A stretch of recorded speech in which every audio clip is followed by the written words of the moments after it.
about Detroit, I'm talking about the neighborhoods. I'm talking about Deep West, Deep East, Northwest, Southwest. There's experiences that come from those communities that are very important to understanding the experiences of all Detroiters. There's so many good artists in Detroit. Everybody is not going to become nationally known, but when you go, you just hear really wonderful music. We've got the beat of the nation here in Detroit, because here we have people that work together of all races, of all religions, who in this cosmopolitan area have found a way to solve our common problems. That is the lesson of Detroit. Those were some of the sounds of recent interviews we've had here on the Metro. Listen every day for more of those insights, more of those ideas, more of those conversations. Welcome back to the show. I'm Robin Vincent. Today is Cinco de Mayo. The holiday commemorates Mexico's victory over France in the Battle of Puebla in 1862. Mexico was the underdog in that fight. France would eventually win the war and establish a period of control over Mexico. The battle remains a symbol of the resistance and resilience of the Mexican people against colonial powers. But celebrations this year have been marred by fears of immigration raids. Events in the cities of Chicago and Philadelphia, for example, were canceled. Here in Detroit, residents had similar concerns, but it didn't stop the celebration. On Sunday, the Mexican Patriotic Committee of Metro Detroit held its 60th Cinco de Mayo parade. Joining us now to talk about the history of this holiday and the history and journey of many Mexican people is Maria Elena Rodriguez. She's the former president of the Mexican Town Community Development Corporation. Maria, welcome to the Metro. Thank you. So let's begin, if we could, with the history behind the Cinco de Mayo holiday and the war that led to it. Why did the French initially want to conquer Mexico?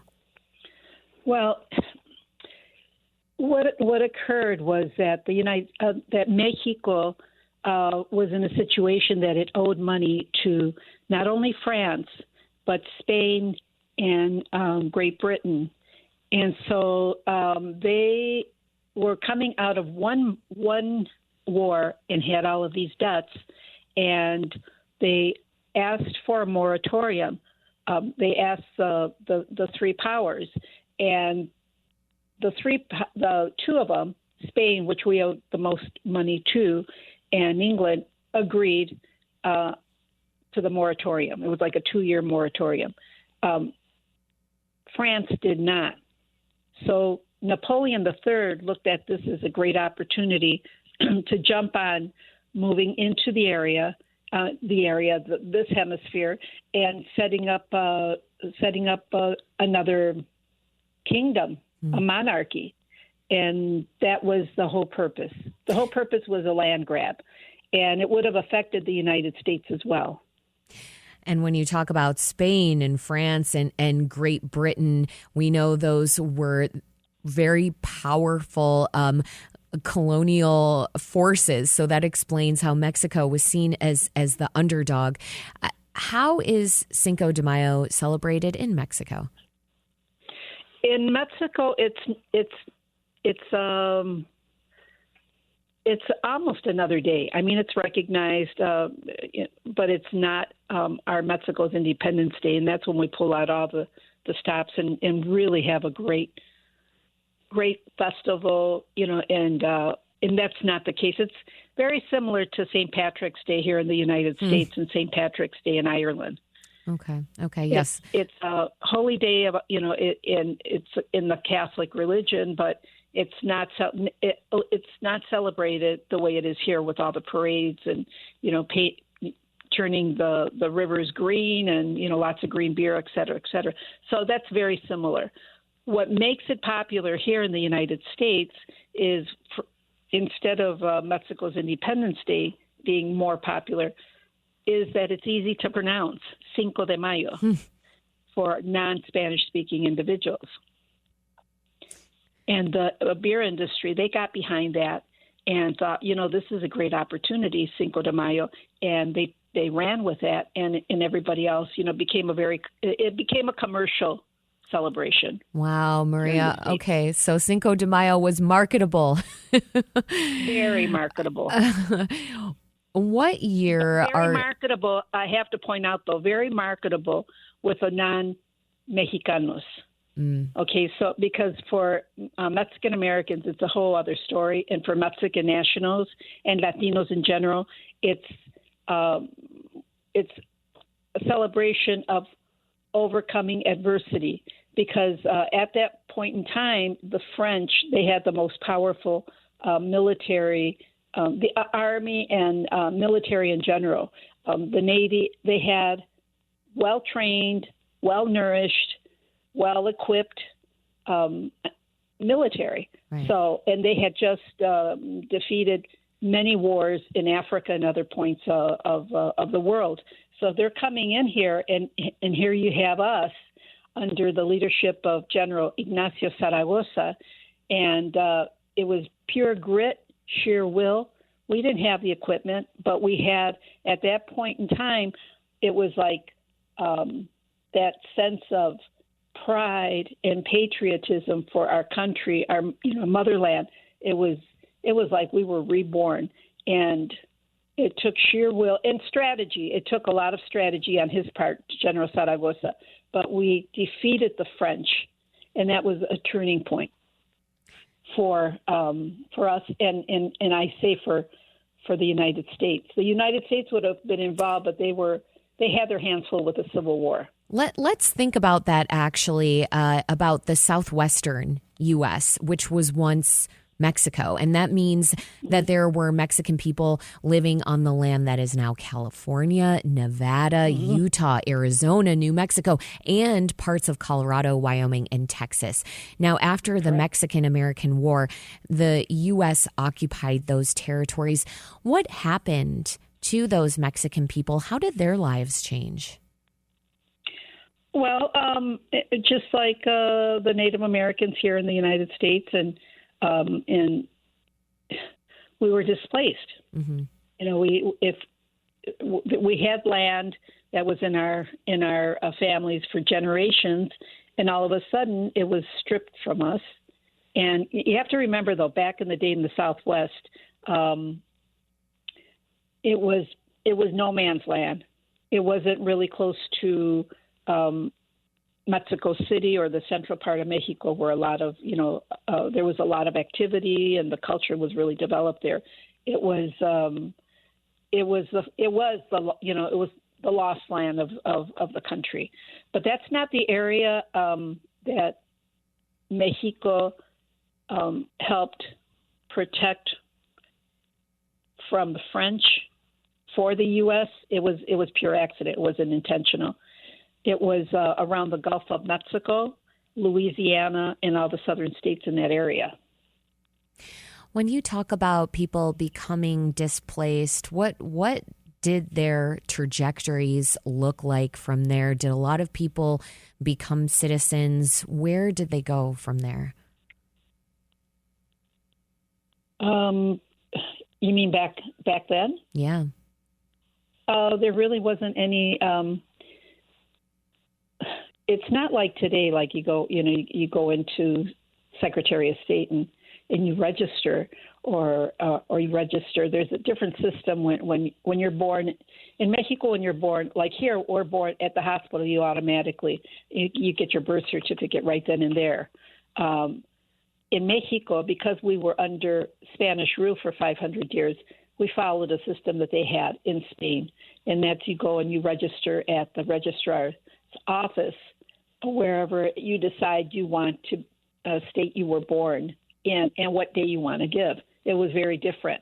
I'm not sure about the Southwest because, again, it was kind of like no man's land. It was really far out of the circle, the realm of what was available to society. Meaning it was arid, undeveloped land. Totally. Yeah. Mm-hmm. Yeah. I want to speed things up if we could. I mean, Mexican Americans faced discrimination in many of the decades that followed, and those hardships birthed the Chicano movement during the 1960s in the U.S. What were activists fighting for at that time? And did it influence how Cinco de Mayo is celebrated in the U.S. today? I don't think it influenced it. We embraced it. So the Chicano movement really started in the Southwest for sure, in California, in the Southwest, and then we had chapters that popped up in the Midwest and on the East Coast. But we at that point we were embracing, similar to the Black Panthers, that whole movement. The whole civil rights movement was across the board. Primarily, it was African American, but clearly we were very much part of it. So it was part of that period where we decided, we have a lot of issues there. We were in Texas, California, Southwest. You would see. I still remember as a child seeing signs at the restaurants that said no Mexicans, no dogs, no blacks, and you would see that throughout. So there was a moment where after World War II, it was like enough is enough. And when the civil rights movement started, we were part of that. Mm-hmm. So it was very strong in California and the Southwest, the Chicano movement. But clearly it came, it crossed the entire country. You're listening to The Metro on WDET. I'm Robin Vincent. We're talking about the history of Cinco de Mayo and the history of Mexicans in America. My guest is Maria Elena Rodriguez. She's the former president of the Mexican Town Community Development Corporation. Maria, roughly 8% of Detroit residents are Latino or Hispanic. Could you talk about the diversity within the Latino and Hispanic population in Detroit and why folks chose to migrate here? So we started to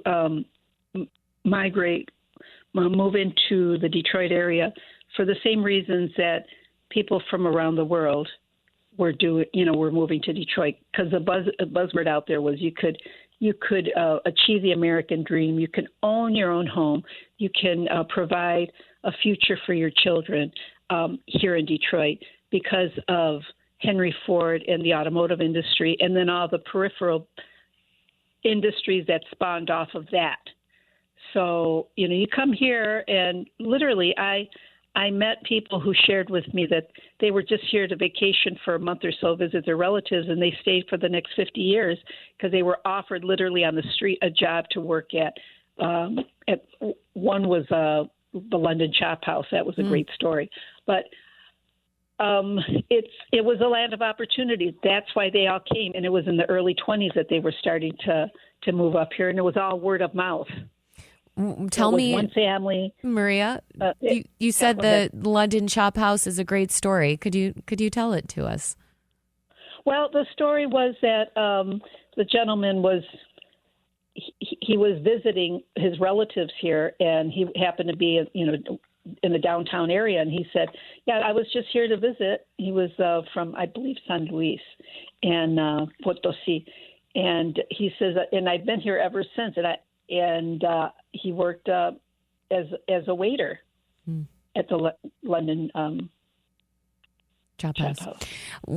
When you speak to folks that are coming to Detroit now, do they still feel like they're able to achieve the American dream, that there is a lot of opportunity available to them and that upward mobility? It's a lot tougher now. I have to say, my heart goes out. There are opportunities, but my heart goes out. I mean, there's this. We've been demonized, and there's no good reason for that. We have young, families who are coming up here, same as my dad, same as my grandparents, same as many that are listening, came up here and I remind my mother, I says, you were born in the greatest generation. You are one of the few that really embodied and have been able to take advantage in a good way of what was offered. Because now we all know times are different, and it's very difficult. It's very difficult on many levels. Right. And yet, the determination, the sheer will, the optimism is there with the families that keep on moving up here. Right. I mean, and one of the most difficult things, I've spoken with a lot of immigration advocates and immigration attorneys, and it is the system itself. It's very challenging to immigrate to the U.S. Now, the Trump administration is following through on its promise to deport undocumented immigrants. And we know this has created a lot of fear, a lot of anxiety for many immigrant communities. Could you talk about what the everyday challenges are that people who are undocumented are facing? Some of those untold challenges that we just don't think about and folks might take for granted. Well, one of the to start, I'll answer that. But to start, I've been asked many times, well, why don't your people, or why don't the people that are trying to cross the border, why don't they do it legally? Well, I'll tell you, 34 years ago, I was in Mexico City at the American Embassy. I had accompanied one of my relatives there, and there was this gentleman that was standing in line, and we had to go back the following day, and that same gentleman was standing in line, and I asked him what he was doing in line. He says, well, they keep on rejecting me. They won't even let me step into the American Embassy. He wanted to apply. He wanted to come over, get a visa to come over and cross the border. And clearly he didn't have a bank account. He wasn't comfortable, economically. And so as a result, he was rejected. And that was 30 some years ago. And that continues. It's like, it's impossible to even think about walking into an American embassy and trying to do it the correct way. So today it's very difficult. What happens? You have families that are just minding their own business. They pay their taxes. What hasn't been talked about is that the money that is paid by undocumented families, taxes, Social Security, all of that's deducted from their paychecks, goes into this big black hole that's at the national. It's in the Federal Reserve that'll never get touched. Well, it won't be used, but it's us as a boy. We're helping keep the economy going. Maria, there are a number of Mexican Americans who recently immigrated here, though, who criticize our immigration system because they feel they came here legally, and a lot of people are coming here illegally. And these are some of the same folks who support what President Trump is doing. What do you say to folks who think the immigration system is unfair as it stands? It is unfair. It is broken. I don't have an answer for that because this has been kicked around. Every term, every president, every administration kicks the can down the road instead of addressing it, and not just the administration, but Congress and the Senate. They all can solve this problem today if they chose to do so, and it would be to benefit this. It would benefit everyone. It would benefit starting with the farmers. It would benefit across the board because we have. I don't even want to think about the food rotting out there in the fields. The dairy cows they have to be put down because there's no one there to milk them. I mean, it's just really horrendous what's happening, and nobody's addressing that. Or they're trying to address it, but it's falling on deaf ears. Well, Maria, I appreciate that Cinco de Mayo gave us an opportunity to have this conversation. It also has me wondering, though, are you celebrating? What does Cinco de Mayo look and feel like for you? Well, it reminds me of the grit, the strength, that the pride that was instilled in me by my dad and my family, my mother. My dad especially came across the border. He had a falling out with his dad, but he didn't have an economic need to leave his home, and yet he came up here and he struggled initially, but he was an example for me of what you could say Cinco de Mayo is, and it's for many, that we persevere, we have dreams, we have goals, and we achieve them. And we do it in a lawful, healthy way. And that's a reminder for me, Cinco de Mayo, that we can overcome adversity. And it also reminds me that we are enough, or more than enough. Maria Elena Rodriguez is the former president of the Mexican Town Community Development Corporation. Maria, thank you so much for joining us on the Metro. Well, thanks for inviting me. And happy Cinco de Mayo.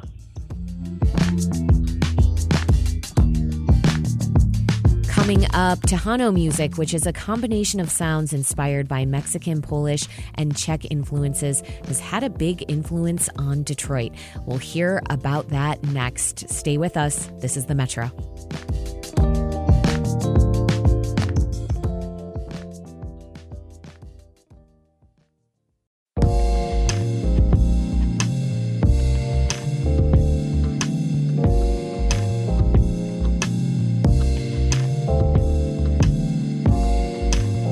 Back to the Metro on 1019 WDET FM. I'm Tia Graham.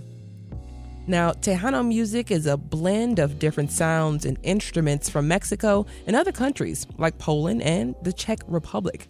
Martin Solis helped take Tejano music, make it popular in Detroit with his band Los Primos. Solis wasn't born here, but Detroit was his home, and the history of Southwest Detroit can't be told properly without the inclusion of Martin Solis and Los Primos.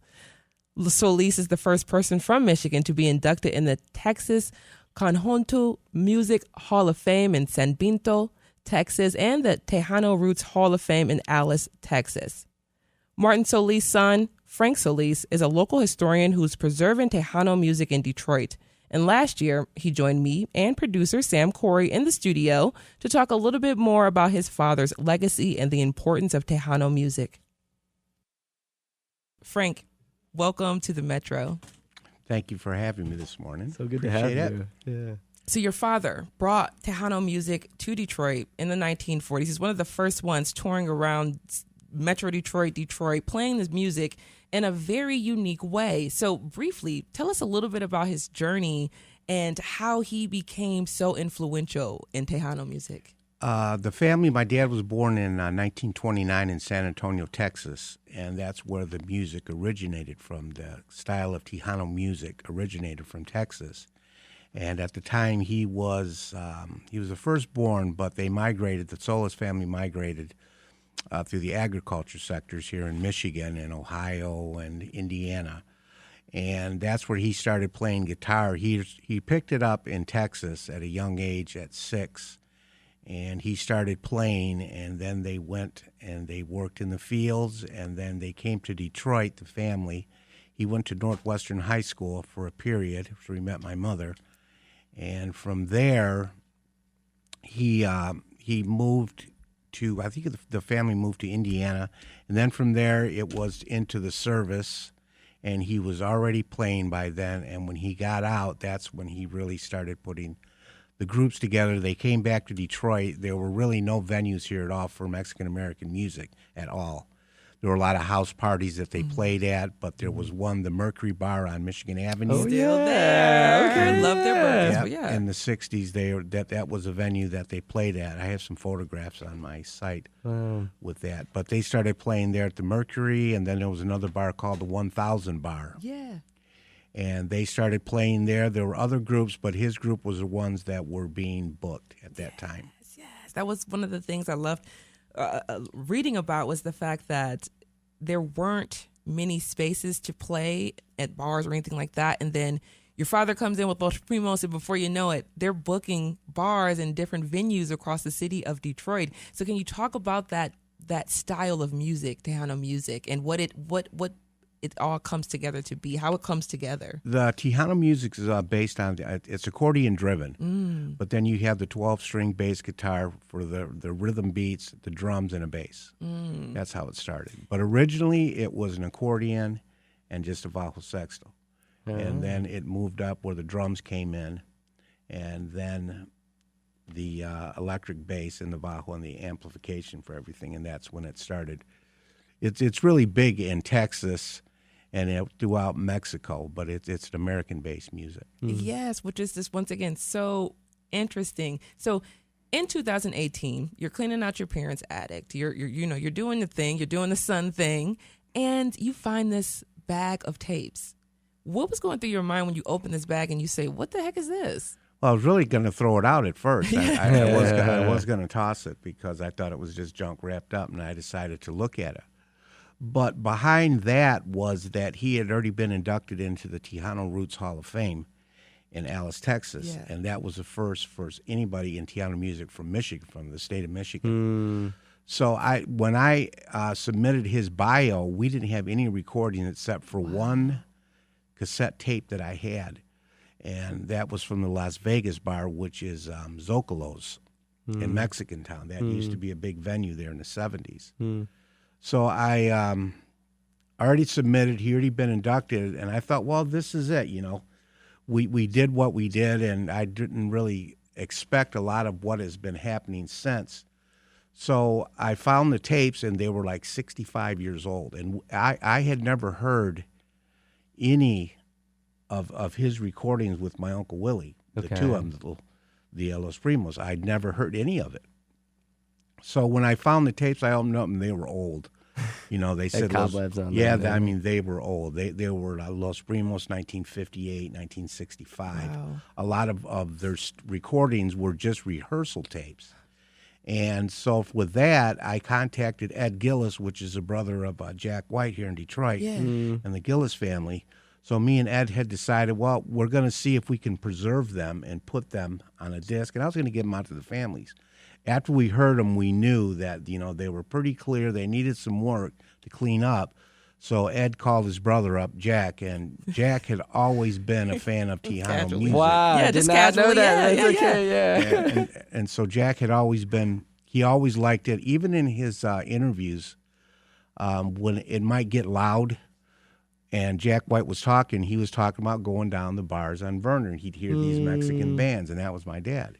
That they were playing. So he assigned his brother to clean them up with an engineer. They cleaned up the tapes, and the album came, his first and last album. And I'm holding it in my hands right now. Describe Martin it for Solis us, and Los yeah, that's Primos. And it's wild. just like a beautiful portrait of them. I believe this is from 1963, this photo. Yeah. And it is just the whole band, I believe. Right now I see your father right there with the guitar.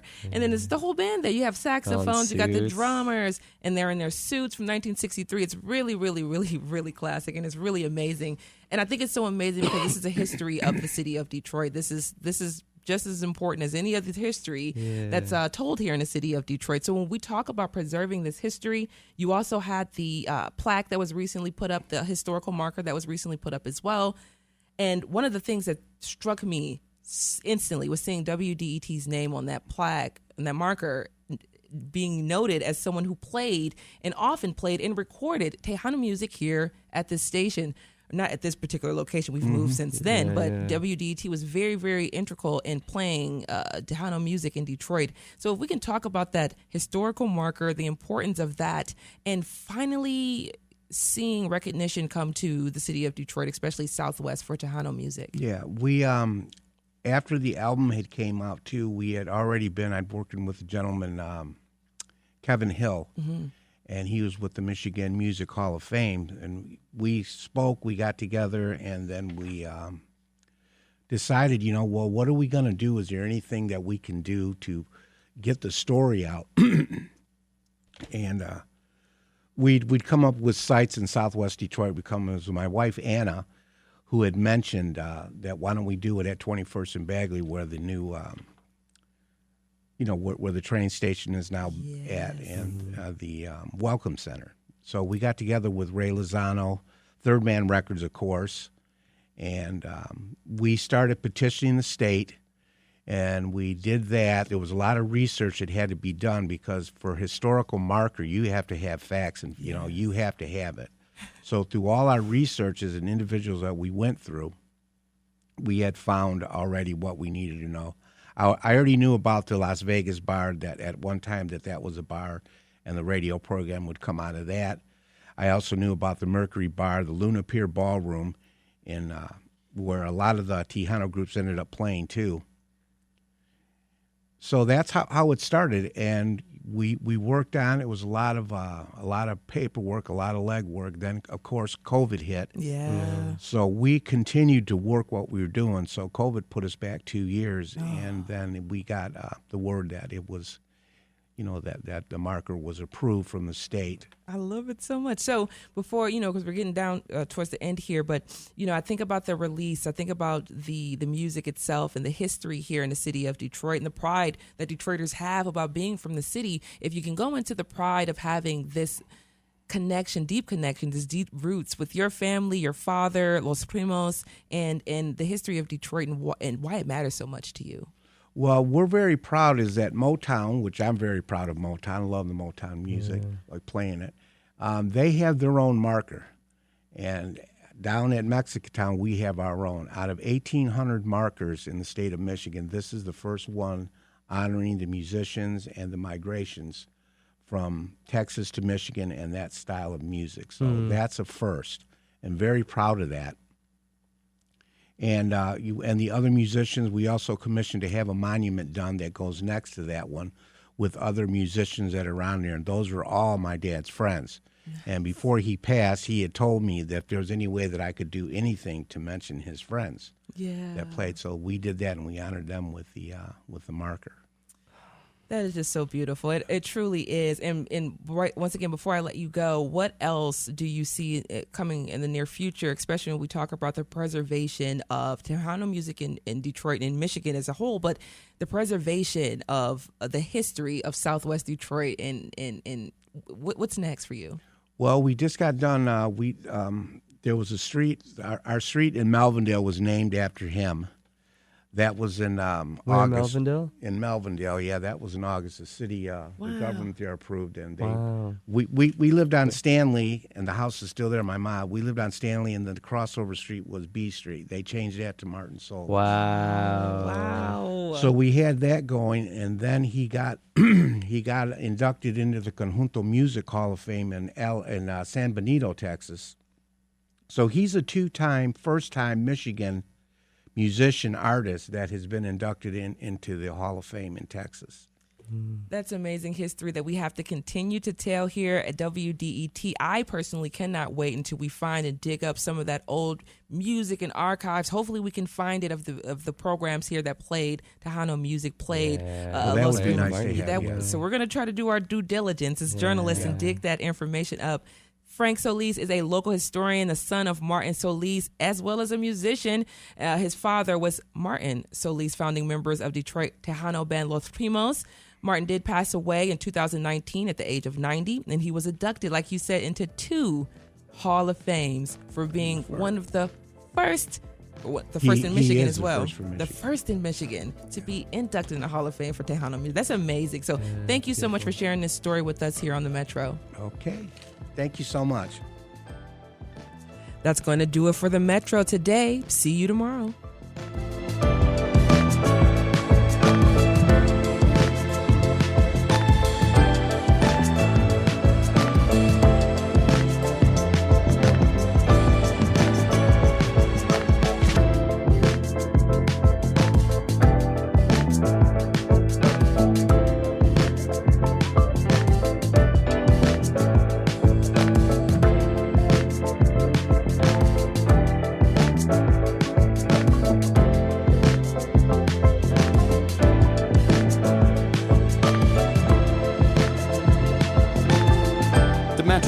Hosted by Robin Vincent and Tia Graham. The show is produced by Sam Corey, Kerry Jr. II, and Jack Philbrand.